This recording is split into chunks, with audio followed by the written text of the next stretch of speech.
Hey guys, let's get going. I'll see you at the studio. Okay. See you longer.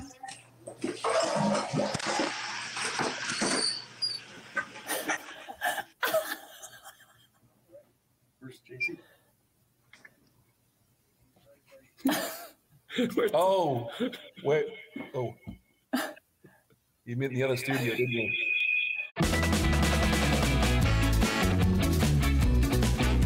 This is Footy Prime.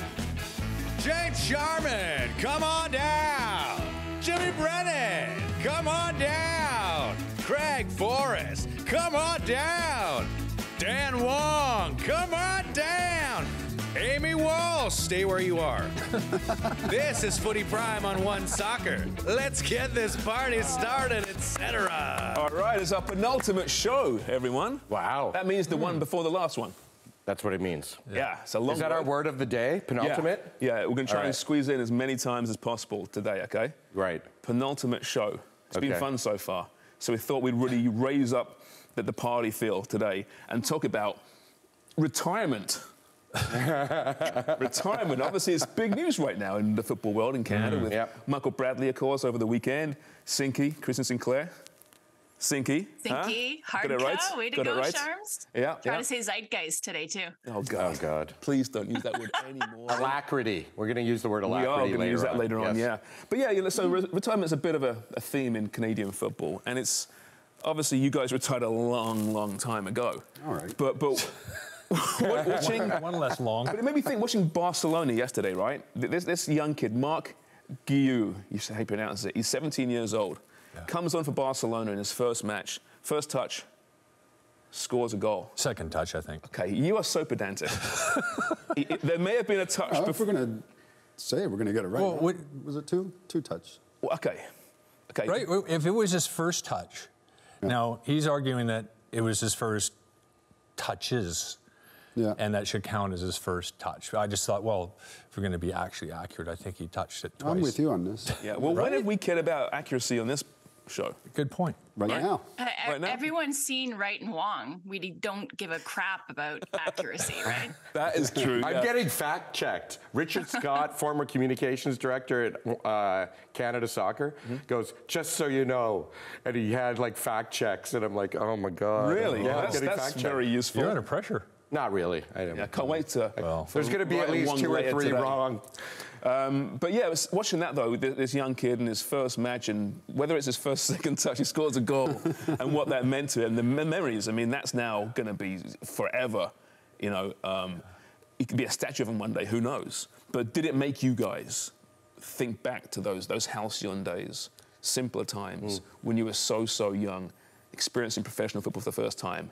And then the whole career path afterwards. I don't think it really took me back because it's such a different experience for him than it would be for certainly a goalkeeper. Right? You know, you're sliding on your knees wasn't something we did very often, but I was just excited for him because when you see somebody at that age, you know, never heard of this kid before, just this conveyor belt of talent that comes out of Barcelona, and then this. You know, first 36 seconds, I think he was on the pitch. He scored. You know. Sure it's 36, not 35 or 37? No, I think it was 36, yeah. You're right. We should be accurate. Yeah, it should be. To be accurate. Fact check. Yeah, but amazing. Well. No, it is. It's great to see the young players.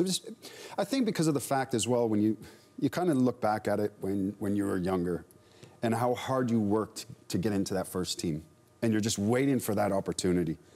And it's a dream to get on the pitch and score.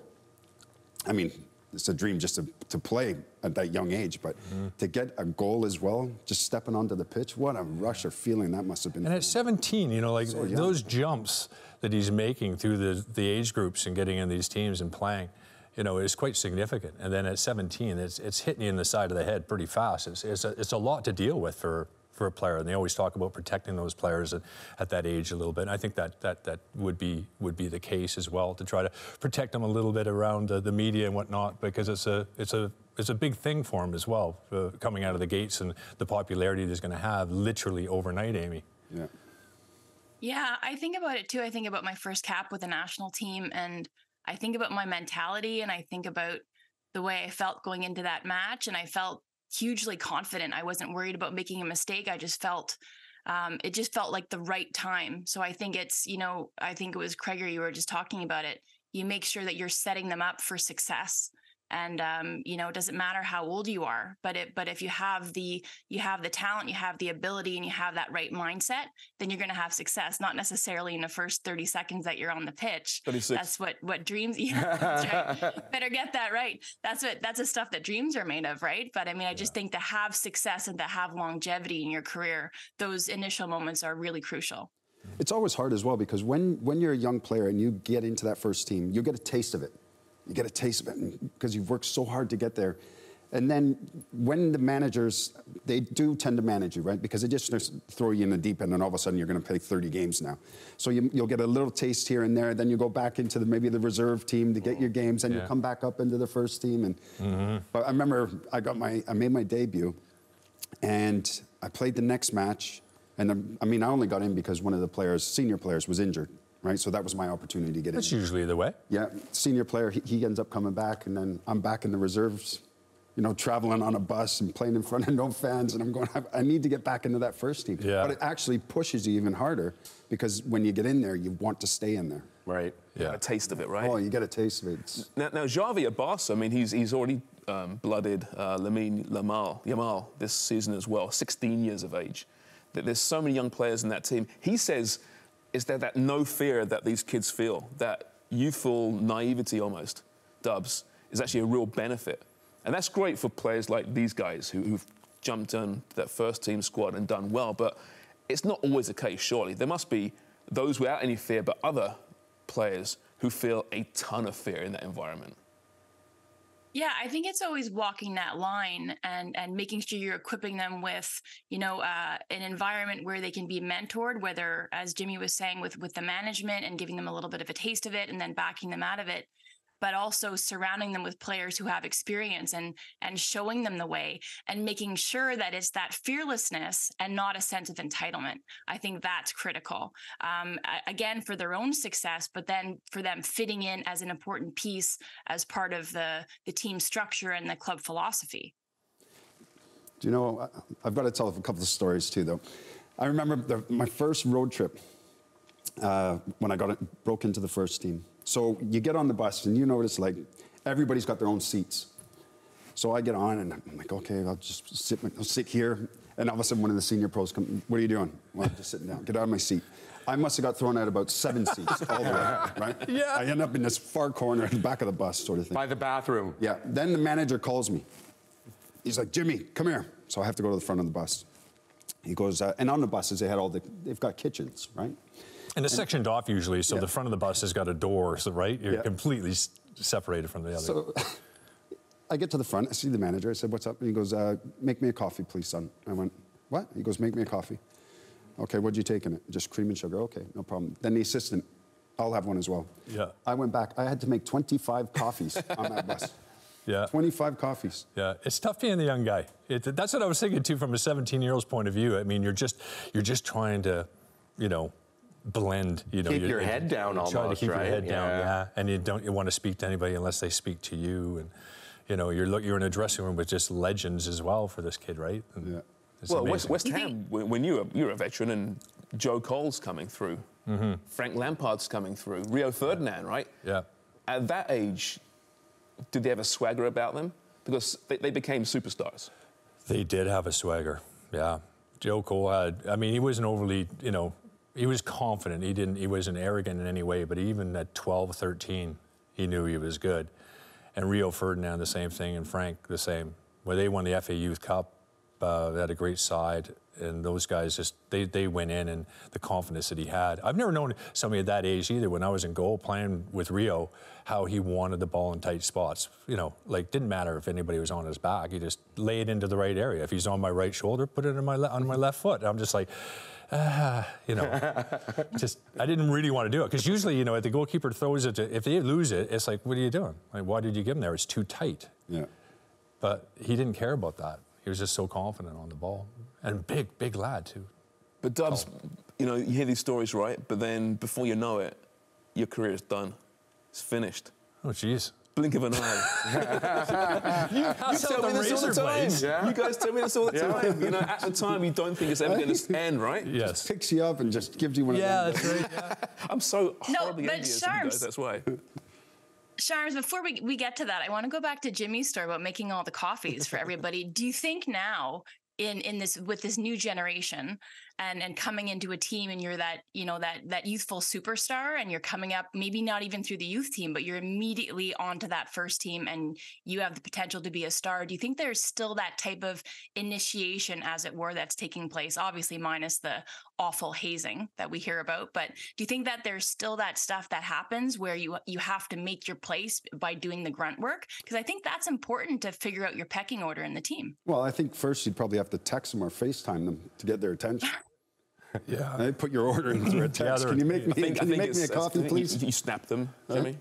What is it? Snap them, I think. I'd have to snap them.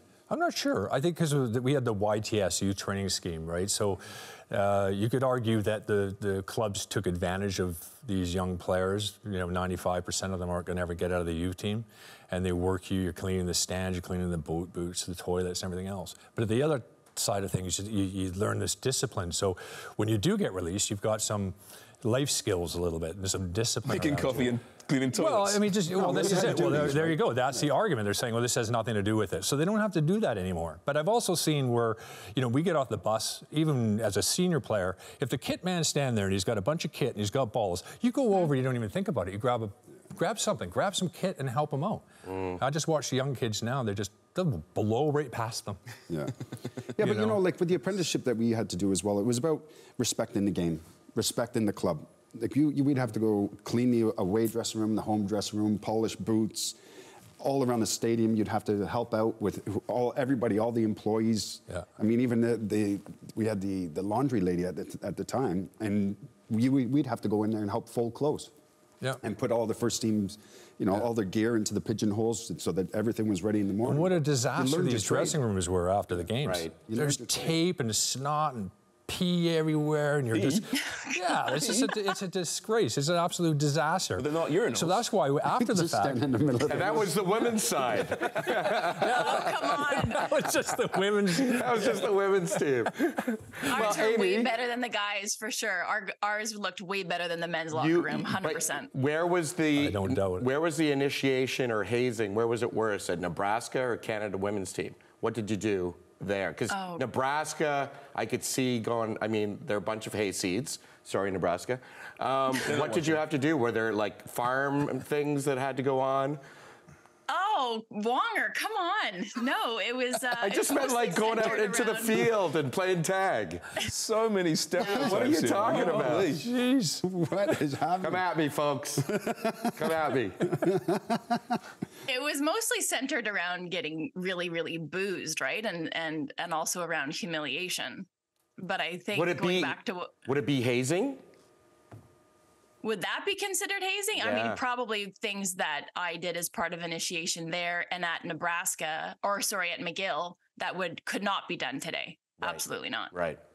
So where's the line drawn between initiation and hazing? Well, it's the same sort of thing, but what level or where do you... Yeah, precisely right. Where's the line drawn? Well, I want to hear Amy's answer to Initiation's not a negative thing necessarily, right? No, it's getting the group together, making you feel more comfortable in that environment. Now, hazing takes it to a brand new level, right? Not cool. Right. But initiation is important. We hope we don't lose that in sport. Dubs? Yeah, because I think it's all about that culture of respect, self-respect, but also respect for other people, for the veterans, for the outfit, for, as Jimmy was saying, any employee of the club. And then what it means to be a professional and what it means to that individual club. So it's taking care of yourself, taking care of your teammates, taking care of everybody who's associated with that badge. And that includes pushing in your chair after you've had your meal. It includes picking up after yourself in the locker room. It includes when you're on the road, not leaving traces of your club in any way, and helping the kit man or kit woman or whatever it is, but you're chipping in and everybody does their part. That's part of the initiation. But anything that involves humiliation or degradation, that does not have a part in it. You know, it's interesting you talk about that and like how the Japanese, they clean the dress rooms after the game, and it was a big deal. And it was just, it's not really a big deal, but it goes a long way. And also as a team, as a unit, just having that respect goes a long way off the field, and then it translates on the field as well, as we can see how well they're doing. I wanted to bring up, while we were talking about retirement, yesterday Sharms and I were saying, hey, how do we wrap this around, you know, a good conversation? So we put out a poll last night on Twitter/X. Who would you like to see discover immortality and don the Canadian red again in their prime? And we put our 3 former pros, Jimmy Brennan, Craig Forrest, Amy Walsh. Jimmy Brennan's at 14%, you're losing. Amy Walsh, 26.5%. What? And Craig Forrest at close to 60%. Wow. So people want to see Craig in his prime coming back from immortality. But you should have had none of the above on the bottom, and that would have been, that'd have been 95%. Let's put this into context, because I understand the voting there. I think the fans look at Canada right now, and they've got a pretty good left-sided player at the moment in Alphonso Davies, right? Good point. So Jimmy isn't needed quite as much now in that position. That's fair to say, right? Fonzie's pretty good, right? Now, in Dubs' case, I think we've seen with the women recently, with Desiree Scott, you know, out, they missed that leadership, that shit disturber in the midfield. Yeah. They missed that, right? Yep. They want Dubs, and that should be great in this current team. And for Canada, they've produced good goalkeepers over the years. You know, from Onstad to Doley to Lars Hirschfeld to Tino Lethierry. Yup. Tony Chersky. Good goalkeepers, right? And Milan's a good goalkeeper. Yeah. Max Crepeau's a good goalkeeper. No, nothing's Craig Forrest. Well, thank you And very listen, much. you're my mates. We can say this, right? Yeah. I think you'd walk into that team right now. Oh, thanks. And that's the Usually reason. you'd slaughter me. So I know, right? Well, every now and again, Craig. That's really saying something. Every now and again. But I think there's a reason for the voting. I think so, But it's too. fun to make fun of Jimmy as well. It is. Yeah. And one of our, someone we have banter with is Tony Iacoviello. He says, my selection of Amy Walsh was influenced less by football ability and more by the prospect of the world having to look at either Craig or Jimmy, their face for eternity. That's fair. I think both gents would agree that would count as cruel and unusual punishment.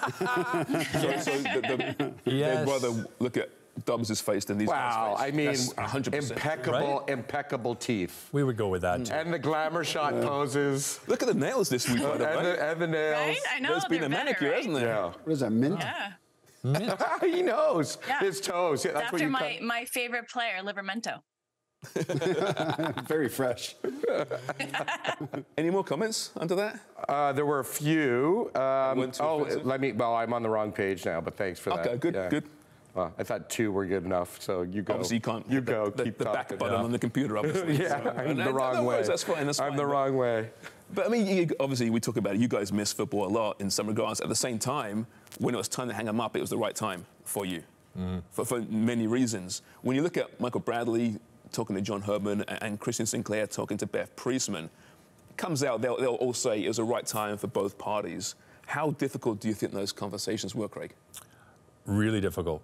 Really difficult for Bev and for John to talk to Michael and to Christine. There's no question about it, because I think sometimes you have individuals, and I'm not saying Christine was there, but I think there was a time over the last year or two where I think that, you know, she potentially could have been left out of the team. Like, it was there, you know, and to try to do it with some respect that she deserves and that she feels comfortable with herself, that takes a certain person to maneuver through that. John Herdman was a genius at doing that. I mean, he kept everybody on board, and he managed to do that really, really well. And I'm sure Bev, they obviously know each other incredibly well, is the same. They work really well, and they manage players really well. And I think that's what it comes down to. But it's a difficult decision. I mean, Michael Bradley would have thought a year ago, they ran the club just about. His dad's a coach. You know, he's getting his coaching license. He had a future in management with his dad there. Yeah, or sort of somewhere at Toronto SC, you'd think so, right? And then all of a sudden, within a blink of an eye, you're like, wow, I'm walking off the field. Stadium's empty. We've come off this worst season we've ever had, and it doesn't have the same, you know, glory to it as probably what Christine's going to get. So probably my point is that you don't always get to pick and choose the moment and the perfect moment you want to retire. Sometimes you do, sometimes you don't. Sometimes it's the end of the season and you just sort of wander away into the night. But yeah, you can't always have a perfect retirement, and it's tough at the best of times because it is a different thing coming to you. Your world's going to change, and you might not be attached to football as much as you would like anymore. And that's I think that's the mental side of things that makes it very difficult for retiring. Is it ever, Jimmy, on the players' terms? We hear that phrase a lot. Oh, it's on my terms, I'm retiring. Is it ever really at that point? Are you always pushed a little bit? I think, yeah, sometimes you do get a little bit pushed. You know, and it's always, I think you've got to read the script as well and know where you are as an individual. And when things aren't going well, your legs are getting a little bit heavier, picking up injuries, you know, you're a step behind now. You know that the manager as well is probably thinking, I want to put this guy on the bench, but I can't really because he's so part of this team. Yeah, that's right, yeah. So you have to make that decision, and you've got to be honest with yourself as a player, rather than, you know, the manager's making the decision with you saying, okay, enough's enough now. Mm-hmm. That's true. You do get that sometimes where players will just hang on because they still think they're good enough, and it's like, yeah, you're not. And your teammates know, right? Your teammates know, of course. Yeah. Everybody Isn't knows. that part? Everybody knows. Isn't that part of it, though, that what makes Christine Sinclair great, maybe Michael Bradley to a lesser extent, but what makes them those generational talents and superstars is maybe not that they don't have any self-awareness, but that they just have that unconditional belief in themselves and their own abilities. Yeah. So that it's natural that when it comes to this, you know, twilight of their careers, that they might need some help getting to that realization that it's maybe time to hang them up. Mm-hmm. And obviously Christine loves playing the game. She's 40 years old. She's been doing this for as long as she can remember. But she's still doing it right next year with Portland. And she's still doing it, yeah. And quite honestly, I don't even think the goal scoring is a big thing for her, but I think she just wants to keep attached to the sport as long as she possibly can. And as long as she can play a part in some way or fashion, I think she's going to do it quite clearly. Yeah. So. I hope so, because if she plays another year with Portland, maybe she plays the next year with the team in Project 8. Ooh. That's going to happen, isn't it? There's a tease. Let's be honest, that has to happen. And even at 41, 42, I mean, that's a bit of a stretch maybe, now I think about it. But I mean, that league's going to be a league that's going to have to grow. It's a long-term build, right? It won't be the greatest quality at first. 42-year-old Christine Sinclair probably could get a job done there. Mm. As long as she's able and get around the field at some level, she would be, I just like Amy's foreshadowing. It was very movie-like. Yes. There's like, like I see dead people. I know what's going on over there. Oh, my God. I just also like to thank Jimmy Brennan for dressing up today. Thanks for choosing your nicest jumper in your closet, Jimmy. It used to be white. Well, thank you. Yeah, so is it lilac? What is that? Mauve. Mauve. I think the hoodie's nice enough. Yeah, it's all right. Did you get one of these Puma jackets? I did, but I'm not wearing it on TV until they start paying us. See? Why didn't I get one? I got mine at Winners. I gave you one. So I don't know. No. You didn't get a top. I've got 3 or 4 of them at home.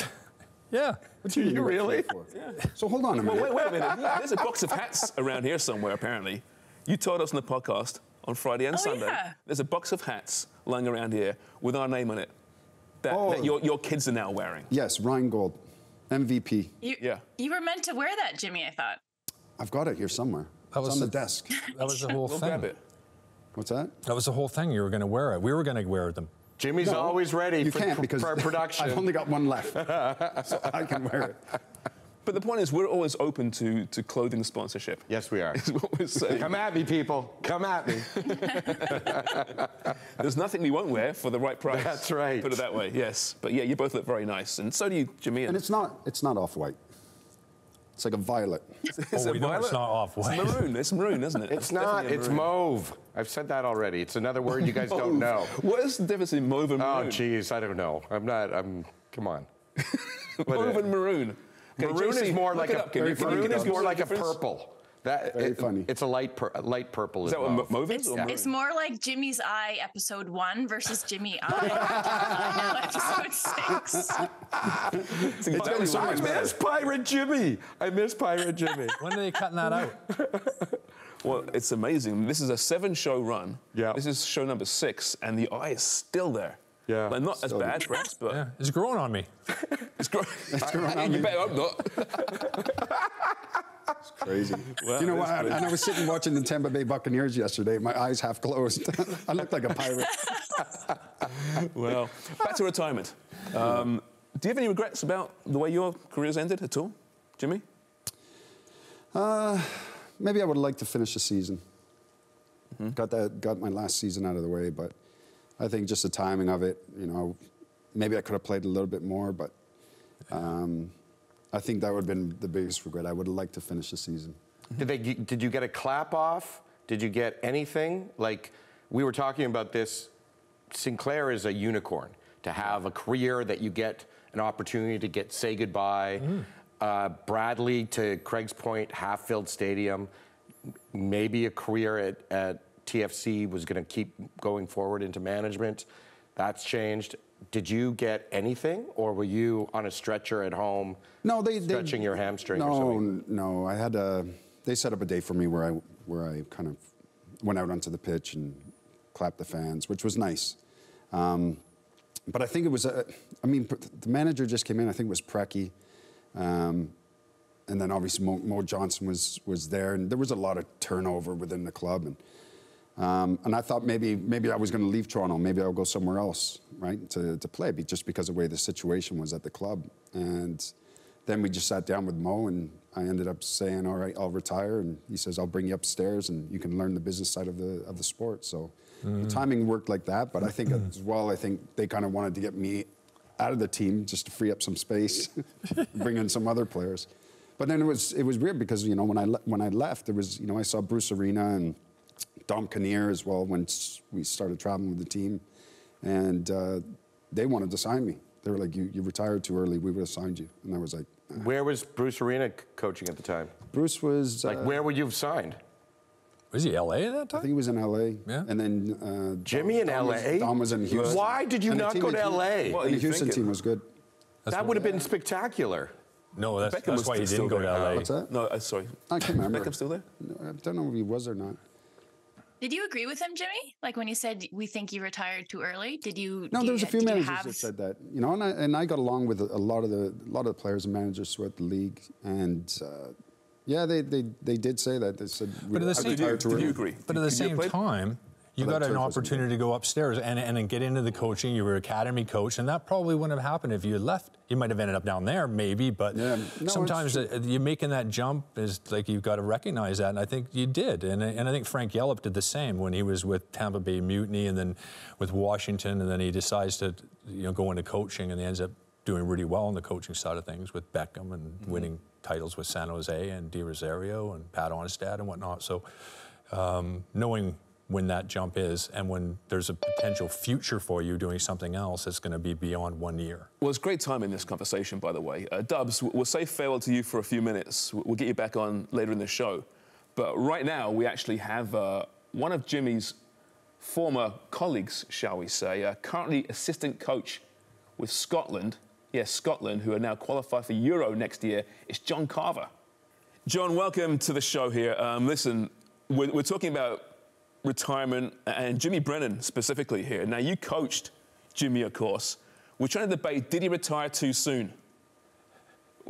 when you were Jimmy as a coach, did you think perhaps he should? Listen, I'm going to stick up for Jimmy because he was my captain and he was my leader and he was all the good things, and he used to show us where the best nightclubs were in Toronto. I can't be too critical. I can't be too critical of Jim. You know, he was a proper leader and a great guy, and you know, I should have stayed there a bit longer, but he definitely didn't retire too early. He should have kept going. He still had legs in him, only just though.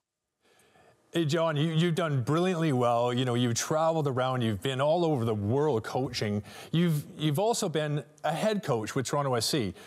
Assistant coaching and the head coaching job, what do you see? How do you see that as being the differences? Because there are obviously differences, and how do you, distinguish between the differences, and how did you cope with them differently? Well, it's all about pressure, isn't it? When you're the head coach, you're the main man, you make all the decisions. You have to leave Jimmy out of the team every now and again, which I never did. But I left his best mate out, Danny Dicchio, a few times, and and you have one or two problems when you're the head coach. But when you're the assistant, you're the link between the players and the manager, the head coach. You can have a laugh and carry on with the guys. You can go out socially with them. And it just so happens we just had obviously we had a great celebration the other night after qualifying for the Euros. And I was allowed to take the lads out for a couple of halves of lager, and it was quite nice. Oh, brilliant. You're the head coach, you can't do that. But there is a big difference, and you have more responsibility. You've got to be, you've got to be the leader. You've got to make difficult decisions from time to time. But the one thing that I learned from previous managers, and so Bobby Robson was one of them, I'm sure we'll talk about them, but it was about how you handle players. And I thought I handled the players quite well when I was over there. And you give them the responsibility in the dressing room as the head coach, and you let the players manage the dressing room. And Jimmy was one of those leaders who did that for me. Jim, I'm expecting a brown envelope in the post. All these nice things. But I mean, John, even with Scotland, I mean, Steve Clarke was, a long-term number 2, over his career. And now look what's happening there. Congrats, by the way, with Scotland. Yeah, just an amazing feat. Huge. I keep reading about the character and the spirit of this team, but is that doing a disservice to the actual ability of these players? There's some proper footballers in that team. Absolutely. I went there 3 years ago, just over 3 years, gone September there. And the transformation in the squad from a playing point of view has been incredible. We've had to search, we've been struggling looking for centre forward, so we went for Shea Adams, who was English, Lyndon Dykes, who's Australian. So we're out there, we're searching. I'm trying to get 2 or 3 boys from Newcastle who they're not sure whether they're English, they're Scottish. As far as I'm concerned, I'm Scottish now because the guys up there call me John McCarver. So I've got to fit in with it all, So it does a little bit. I mean, me and Steve go back to 99 when he came to Newcastle Road Hullet. And we become really good friends socially and on the training ground. Steve had just finished playing, but when he called me up, he tried to get me to go to Kilmarnock with him a few years, and he didn't realise I'd went for an interview for the same job, but he wanted me to go. He wanted me to go for as his assistant. And I kept telling him, look, Steve, I haven't been turned down yet, so just wait till I'm turned down and I'll think about it. I didn't go. Anyway, we've got a great relationship. And what he's done is he's built a club mentality within the national team. And sometimes it's very difficult because when I got there, players were refusing to turn up for the games, pretending they were injured, saying this, that, and the other. Now, players who are injured actually want to go and turn up at the camp just to make sure that they're 100%. They want to be there. They don't want to miss out, especially with the success we've had recently. Yeah, I mean, listen, it's been incredible playing great football. Beat Spain, don't forget that one, of course. Yeah. One of the great results in recent history, for sure. Now, Scottish football overall, though, is still struggling domestically. The Premier League's got its issues. What has turned the tables internationally for this country? Well, I think what's happened is, and if you look at our national team, we don't actually have many players that are actually playing in Scotland. They've all gone south of the border now. And to be honest, if they're going into the Premier League, we like that. But the Scottish League is very, very important. And it was so disappointing to see the sides go out of Europe pretty early. I think Dundee United did, Aberdeen. Some of the sides up there that we were hoping, Hearts, Hibs, we wanted them to have a good run in Europe because experience in Europe obviously helps us when it comes to national team football. So because it's a different type of football, but we can never sort of knock the Scottish League because it's our bread and butter, and we have to get our players from Scotland originally before they move south. So it's a very, very important league to us. And as it happens, Steve and myself are going up in 2 weeks' time for both semi-finals on the Saturday and the Sunday. So looking forward to that. And it's important because I live sort of on the border. I actually live where they built the Roman wall to keep the Scottish people out of England. Hadrian's Wall. Hadrian's Wall, yeah. And I actually live on that wall. It's a place called Heading on the Wall, believe it or not. But I'm quite close to the border, so I spend most of my time up watching games in Scotland and obviously at Newcastle United, where my team's flying at the moment. There's a lead-in for you guys. Yeah, there's a lead-in. Yeah, exactly. And give us your thoughts on Newcastle. How do you think they're doing, John? Your beloved Newcastle. Listen, it's chalk and cheese compared to what it was like when I was there as the manager and assistant to Alan Pardew.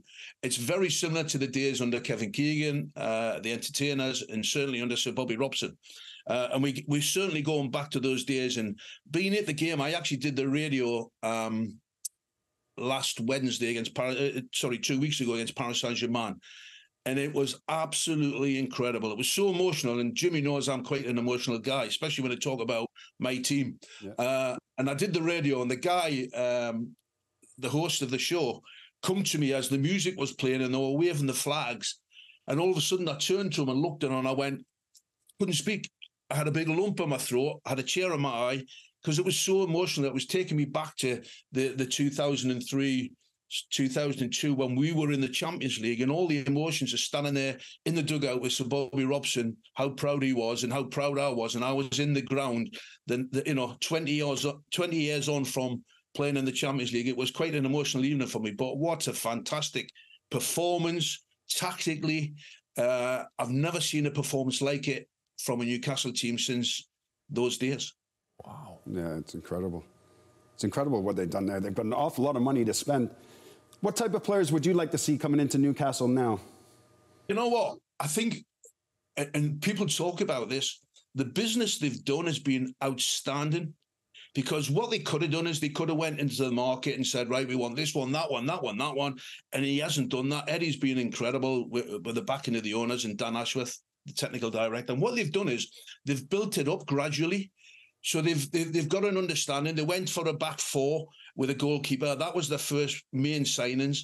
And they're doing it slowly, which for me is the right way to do it, because as soon as you start, people were disappointed when we didn't finish third last year. And I kept saying, no, just enjoy the moment, finish fourth, qualify for the Champions League. You don't want that fifth place and playing 10,000 games in the Europa League, which interferes with your league form. I said, be happy with fourth, because don't forget, I was with Bobby when we finished fourth, then we finished third.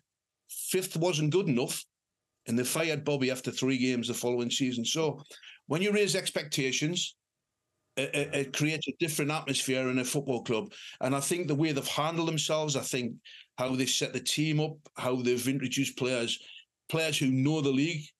Obviously, we've got Bruno, who's been incredible, and Tonali's coming from Italy with his issues, should we say? So we've got, he's brought in the foreign players who understand the mentality of the Premier League, which is good. And the one thing he's got is he's got a team of players that understand the system, understand their jobs, work extremely hard for the team, and they're all team players. That's why, 1 or 2 players left in the summer, and he's replaced them with good players, but also players that play for the team. John, do you find that a little bit frustrating at the international level, because you can't go out and buy players? Like you said, you were struggling for strikers. You have to actually try and find somebody that's connected to Scotland. You got your hands tied a certain way. Yeah. Listen, I've got a massive network in this world, and we're searching every nook and cranny for a striker, because you know how important those are.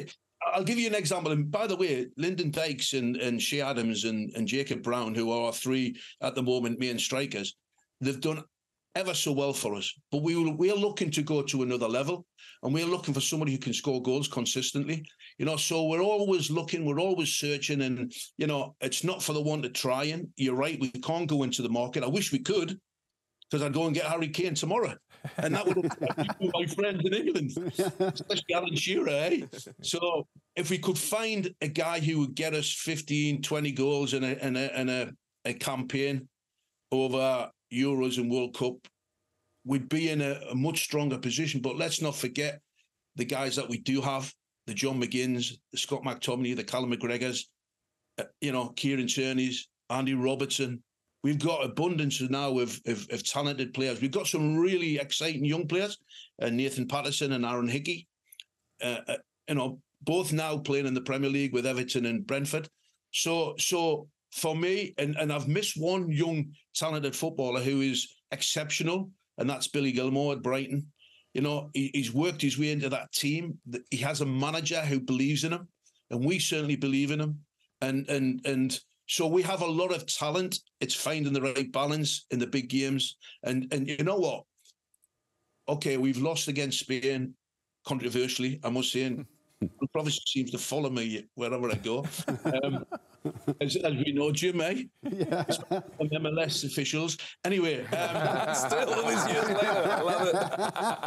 You I won't let it lie. You know what I'm like. I won't let it lie. So, so losing to Spain, who are seeded 5th for the Euros, losing to France, who are probably my number 1 in the world. They've got a great chance of winning it. Who are ranked 1, in England, who are ranked 2. So 3 games like that, you know, in the last sort of 2 camps is amazing experience for our lads to play and for us to play against, because we're playing against the top seeds and winning the Nations League last year and getting promotion into the top pot. You know, everything's going in the right direction, but it's about continuous learning and developing these young players. And like I say, we only have them for 10 days. We borrow them from all these clubs around Great Britain, and we've even got lads playing in Italy now. Young Ferguson, Nathan Ferguson. He's playing for Bologna. And he scored last night, and you know, there's talk about him going to Juventus. So we've got players also playing abroad that, you know, are doing really well, that are pushing their way into Steve's selection, and that's why the pressure's on him, because he has to pick the team. And well, John, you mentioned MLS. What are your thoughts on MLS now? Ryan Gold, for example, in Vancouver's had an incredible season. Yeah. Is he on the radar for Scotland? If not, can Canada? Yeah, they're all. Listen, let me tell you, I've still got my network. I keep telling you, and he's definitely on the radar. There's 1 or 2 other lads out there. There's 1 or 2 younger players that people, and I'm not going to talk about them because people may not be aware that they are Scottish as well. So we've looked into the background of family connections, which is very important for us. So, you know, MLS is, the standard is far better than what it was when Jimmy was playing. It's so true. It's night and day. I can't be nice to you all afternoon. You know? No. It was.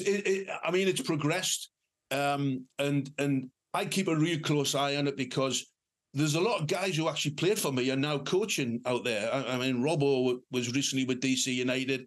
The centre half, what's his name? Tyrone Marshall. He's now coaching out there. Yeah. You know, Nana Decora is a sporting director in USL, I think. So there's quite a few of the guys out there. Todd Donovan, they're all involved. So I try and keep an eye on what's going on. But it's certainly the product, I think, is better. I quite like the fact that when I was there, DPs were older, retired players like David Beckham, who are going there for the Swan Song. I think it's great how they've introduced this younger DP and try and develop the players. I think it's a fantastic idea. I just wish they would stop going for young American coaches and give me a chance to come back. Did you miss out here, John? I mean, listen, TFC's had a challenging season, I think it's fair to say. Obviously, New Horizons now with John Herdman. But is it something you would consider to come back to North America? Absolutely. I mean, believe it or not, John's from about, I would say, 30 kilometres from where I live. Mm-hmm. So he's from the northeast of England. He's from Durham, up in Consett. And he did a great job with the women's team and then the men's team, with the national team, and had a great effort. You know, he gave it a great go in the World Cup. And I thought, you know, I was actually really pleased. Every time I hear the national anthem, it gives us a tingle on the back of my neck, you know. Because I've been back to Toronto, as Jim will tell you. I've been back many, many times. But, you know, it's going to be a difficult job. It's a rebuilding job for him. Let's see how he goes. I would love to come back. I've said it many times. I probably left for the wrong reasons, other than Mum and Dad were pretty poorly, and they obviously both passed away not long after I got back to England. And Alan Shearer was banging on my door because he wanted me to be part of his staff, but he didn't get the job. And there's lots of reasons. And I want to just put the record straight here. There was nothing to do with Mo Johnson. Me and Mo Johnson are best pals, best friends, and we keep in constant contact. And everybody was thinking that me and him had a fell out. It was nothing to do with that. It just, I needed a little bit of time, and really I didn't have time to come away and come back to England and then come back again. So I had to make a big decision. And sometimes in life you make the right decisions and the wrong decisions. And I would say in all the decisions I made in my life, other than for family reasons, it's probably the worst decision I made. And I regret it because the guys at the top, Tom Anselmi, was unbelievable. He wanted to give me time. There was no pressure on me. I thought the team was molding and going in the right direction. We definitely would have made the playoffs the way we started the season. But there was one or two things that I can't really go into from a personal point of view that was very, very difficult for me. But my wife didn't even want to come home. I've got the bags packed, 20 bags going to the airport. She was going to stay there and leave me. She said, like, "Come on, you go by yourself. I'm going to stay here for a year." She loved it, and we've been back. I've been back so many times, and every time I come back, I go to the stadium, which is incredible now. I've been to the training ground, which is fantastic. Which, and a lot of things I was banging the drum because I was quite outspoken. But it was all for the right reasons because I wanted the club to be successful. And when they eventually went on and won the championship in 2017, was it when they won the championship? I was delighted. I was delighted when they won the MLS Cup because, all those things I tried to put in place ended up coming to fruition. It was really funny. I'm going to tell you a funny story. We were sitting in the, we called it the bunker in the office. Jim, remember my bunker in the back room? Yeah. And we had the planner up on the wall for the whole year. And Paul Byrne come in and said, we've got the fixtures and we're going to play against LA Galaxy at home on this date. And I went, fantastic. Paul went, why is it fantastic? I went, because David Beckham will be playing for England. It's an international break. And Paul Byrne went, no, we need David Beckham to play. Last year, he has to play this year. I went, never mind David Beckham playing it, being midfield. Let me tell you, we're playing that game on that international break, all right? We can tell the league that we're keeping it as it is. And he just didn't get it. He didn't get it. I was more about winning games. He was more about selling hot dogs and hamburgers because Beckham... Bums and seats, right? Yeah. Different era, I guess. But I have... Listen, I've got... it's really funny, when I talk about Toronto and I talk about it with pride. Because I seen after what happened in the first season and the team we were building and bringing in Guevara and De Rosario and Jimmy Brennan, who was already there. but bringing in players like and Carl Robinson, who I haven't even touched on, and I brought Lauren Rivera in, had to get rid of him because we needed some of his money to free up for some other players, and getting rid of Tyrone Marshall when he just had his 5th little child and sending him to Seattle. I felt it was one of the hardest decisions I've had to make. But when I put the team up I wrote the team on my flip chart, and I almost had a story about everybody. Some of them were funny, some of them weren't. There wasn't any funny stories about you. I just remember him scoring at Chivas, 1 goal, equalised, but we lost the game. I think, Jimmy, did we? Yeah, we did. We lost. Yeah, you're right. I did score that game. Yeah, you scored the equaliser. I remember it. No, he wanted to take me off. He wanted to pull me off, but there was nobody on the bench. No, but it was a fantastic time, and one quick story, because I think I need to tell you this, was when it was the international break and we had everybody away, and most of our team was Canadian at the time. Jimmy was away, so we had to draft in all the young lads, Joey Mellor and Gabe Gala and people like this, and Lee Clark, who played for Newcastle Sunderland, who you guys know, he was across visiting me on his pro license, and I was short of a team, so I said to Lee, have you got your boots with you? Could you play against, I think we were playing Chivas at home. And he said, Johnny said, I'd love to play. I said, I've got a bad back. We ended up bringing in Tim Regan, who was our scout. He had to play. Right. He played left centre-back, Jimmy. You remember it? That's right, yeah. And I couldn't get my head around the fact that we couldn't, bring some young players in, but it was all about they would lose their amateur status with university and what have you. And so trying to get your head around all that was quite confusing. But I had to play. I think I had somebody played for me who might have been in jail for robbing a bank or something like that. You know him, Jimmy. You know who he is. I can't remember his name. Surely Dicchio. Listen. All right. But anyway, and the team was made up of a scout and a trialist and it was like. So they've moved 1,000,000 miles since those days. So I've got some.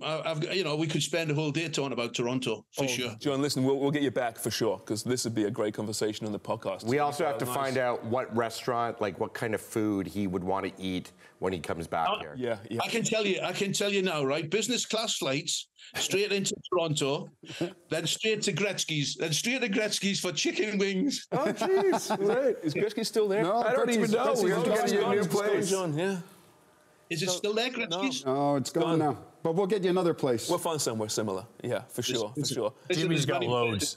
I mean, even that pub that was picked up and moved across the road, the listed building where Mal the Kitman used to take us all the time. What was that called? The right by the Holiday Inn there. Yeah, I know the one you mean. Yeah. It was a listed building. Just down from Hooters.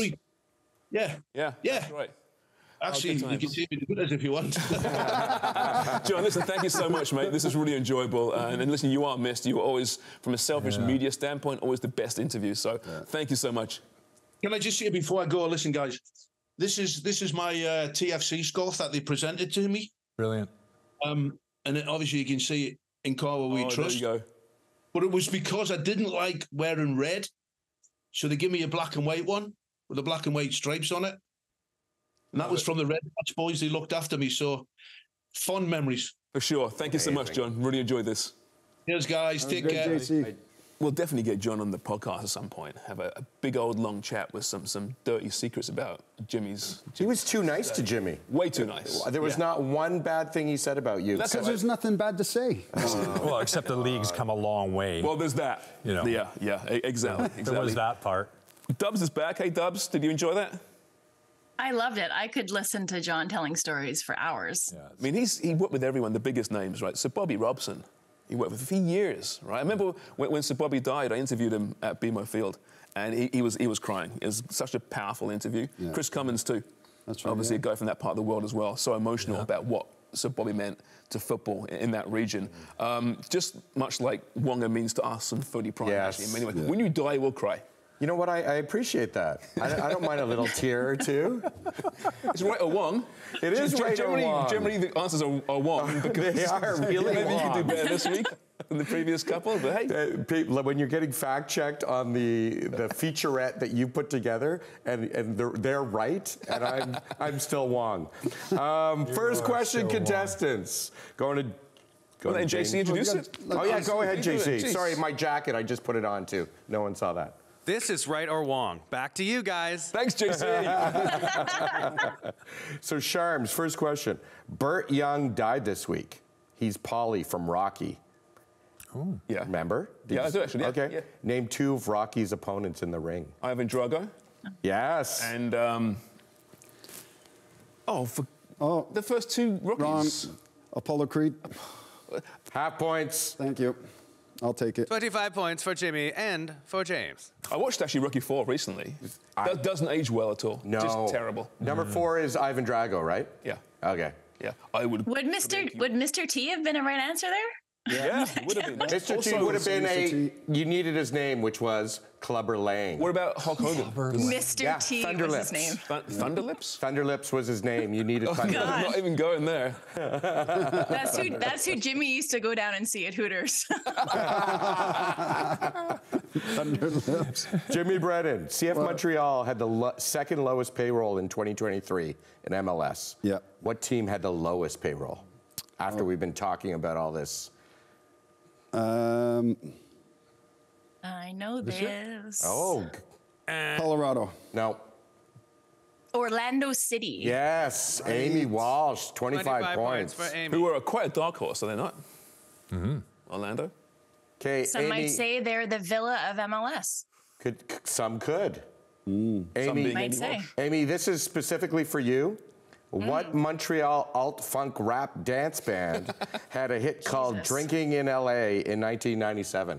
Oh, my God. I know. Don't say it. I know all the words to this song, but I can't remember the name of the band. I woke up again this morning with the sun in my eyes, and Mike came over. Craig? No idea, Dan. Is it Boot Sauce? No, but it's close. They sang Everyone's a Winner. Yeah. Chromeo. They're very good, though. They're very I good. love Chromie. No, Bran Van, $3 grand. Oh, we should all know Bran Van, $3 grand. Who are they? They were fantastic. Well, it can be No points. Love them. 0 points. 0 points. Craig Forrest. You were in England at the time, in fairness. You should know this. I hope so. All right. Which world-class striker was signed from Arsenal in 2000 and signed by your old team, West Ham, but only managed 3 goals for the club before leaving a year later to play in Germany? John Hartson. Nope. Ian Wright? Nope. Freddie Lundberg. Nope. What year was this, sorry? 2000. From Arsenal to West Ham? Yep. Striker. Yep. Or I think he's screwed up. I think he's wrong. Davor Sukar. Davor Oh, Suker. Davor. Thank you. I didn't mess up. Woo! Yeah. The man of the 1998 World No points. 500 points for Dan. The bar is low. Walker's No like, points. I didn't mess up. Did you interview him? Here in Toronto, yeah, lovely And? guy, and he's absolute like one of the greatest legends He ended of up the football being world. chairman of the Croatian football He was, club. yeah, just a For great federation, guy. I should say. Well, he's great interview anyway. Okay, so this is Great touch. I think Amy and Sharms will have a good chance at this, but it's a tough one. What is Jurgen Klopp's middle name? Because they're both Liverpool friends. Fans. I have It's a weird middle name. And to give you a hint, Jurgen Wilhelm. no, it's kind of close. Jimmy? Doug. Adolf. Hey, Oh. stop jumping! It's Amy's chance. I'm pretty sure it's not though, Craig. Just so you know. Lorne. No, that's Craig's middle name is Lord. yeah. And you can't go with Adolf. His middle name, and I was going to give you the hint that Eddie Murphy made a movie Jesus. called this. Back in the day, or around, called it somewhat like this: Norbert. Norbert. Norbert is his middle name. Great name. Oh, that's, Amazing. you like that? I think Norbert's a Good great question, Wonger. Thank you. Every once in a while. We out of time Jimmy, yet? We had a time. Canada qualified to the Men's World Cup by beating Jamaica. This is March 2022. What was the score line? Oh, man. 1-0. No. 3-0? Amy, you've got an encyclopedic knowledge. 3-0. No. Can you repeat when they qualified? Okay. What was the score for yeah. when they qualified? It was March 2022. 4-0. 4-0. Oh. And it was Kyle Larin, Tajon Buchanan, Junior Hoylett, and of course, the left bench for Jamaica, Adrian Mariappa, had an own goal. It was so cold that day. Oh my God, it was Those cold. players for Jamaica wanted nothing to do with it. I've never seen a game where there were so many disinterested players. 'Cause Yeah. They couldn't qualify at That's that point, right. right? Yeah. That's right. They were miserable. Oh, when the final whistle went, they were in the shower like ASAP. Amy, Christine Sinclair has the most caps for Canada. Name one of the 2 active players who are in the top 10 for total caps. One of the 2 active players. Yep, there's 2 of them in the top 10 that are active right now. Desi Scott? Very well done. And can you name the second? Because you already got the 50 points for that. Desi Scott and... Look at her think. Her brain's I'm breaking. thinking. It's an interesting question, that. It is. Wait, let me think. Yeah. No, too long. Too long. Too long. All right, you get your 50, but Craig can get 25 by finding one. Oh, never mind. Yeah, don't know. Anybody else? Kadisha? Kadisha's right, 25 points. Oh, I was going to say Quiche. Well, you yeah. didn't know, did you, Dubs? I Very know, well but I done, didn't. Charms. Wow, she played Last that many games. question. This Canadian songbird just played in Toronto. Her hits included Still the One and That Don't Impress Me Much. This will be Shania Twain. Yes! That was I made was for going to say Craig. Anne Murray. Isn't she the songbird? No, she is. She's the snowbird. Oh, the snowbird? Yeah. Yeah. Okay. So the winner, JC, who's the winner today? We have a tie No, it's not me. between Craig Forrest Oh! and Amy Walsh. Oh, hold it up to the No, camera. we need to have a tie. Amy, put your hand, your Tiebreaker. left hand. Put your left hand out. Don't you have a So it looks tiebreaker? Yeah, tiebreaker, can't. come on. Tiebreaker. We I don't want a tiebreaker. I'm going to No take the half. tiebreakers. I didn't make a There you go. tiebreaker. There There. it is. There. Yay, Craiger. It's almost the size of the Ashes. It is. It's bigger than Ashes the is an Ashes is tiny. You It told is. me about that. Death of cricket. All right, listen, we're out of time. Jeez, always Please, out of time. everyone, make sure you follow us on all your favorite social media platforms. That includes X/Twitter, Yep. Instagram, Facebook occasionally, though not a great Facebook. We're not so a great. We've got to no. look at that. YouTube, of course. All our video components go up on YouTube as well. Please follow One Soccer YouTube and Footy Prime YouTube. It's helping us a lot. And talk to us. We'll talk back. Give us suggestions for topics and questions. Yep. We're on, by the way, Sunday nights. We recap all the weekend in the football world. That's right. With a kind of an emphasis on Europe, but we'll touch, of course, on MLS and CPL. And then we're back on, obviously, here on Mondays one more time. And what are we going to be doing this weekend in Hamilton, Jimmy? Can I mention the Wednesday show first? Oh, Wednesday show, sorry. The foundational show. Right.